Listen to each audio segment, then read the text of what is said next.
the stuff you're saying it to our faces now, and I literally cannot believe the things you're telling me. You went to the police 5 times with physical wounds and evidence saying that this man was abusing you in this way, and the police said there's nothing we can do. Like, I don't think there's anyone who's listening to this or watching this who could conceive of that being true, even though we know that it is. Yeah, it's true. Yeah.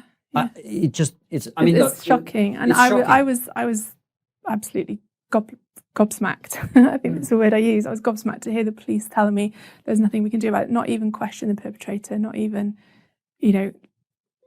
take photographic evidence or anything.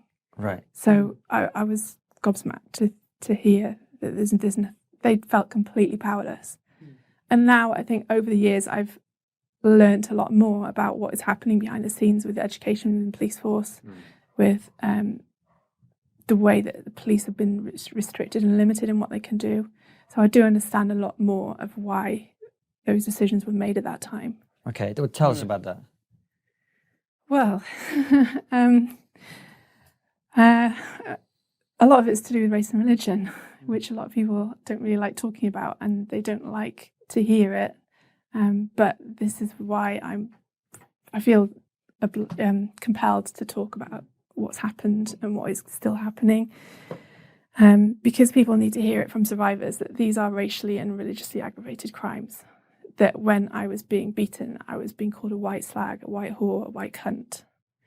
That over and over again, the references to my whiteness was always at the forefront of my perpetrator's mind, and that was always linked in with religion and his idea of what a good Muslim was and a bad non-Muslim was, or a good believer and a bad unbeliever. Even though I was a Christian, even though I have my faith in God, I pray, I believe in heaven and hell, I believe in good and bad, good and evil.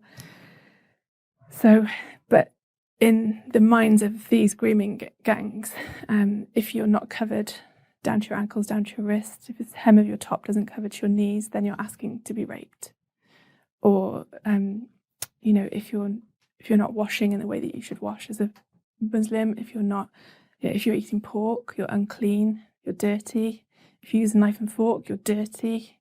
If you don't eat your food with your hands, sounds like I couldn't never quite understand that. It's the opposite way around. But so there's lots of narratives within these grooming gangs which make hatred of white people a justification for what they're doing. And also scriptural things like, we're allowed to do this, we're permitted to do this to you once you've started your periods. So we can't do it to you. And before you've started your periods, we have to do thighing, which is another type of sexual molestation, which doesn't involve penetration. Okay. So, it's just a lot to take in, what you've just explained. Yeah. And I remember talking to you before the interview started and correct me if I'm wrong, that the police don't see this as a race crime or a race-based crime. Could you explain, maybe if I'm wrong, if I am, and just go into it a little bit further? How the police have been trained for a long time is to preserve interracial relations, to not raise any racial hatred, to not accuse people of doing something in the name of religion which could cause anti-Muslim prejudice or anti-Islamic prejudice. So this is the way that police have been trained for a long, long time, years and years and years. So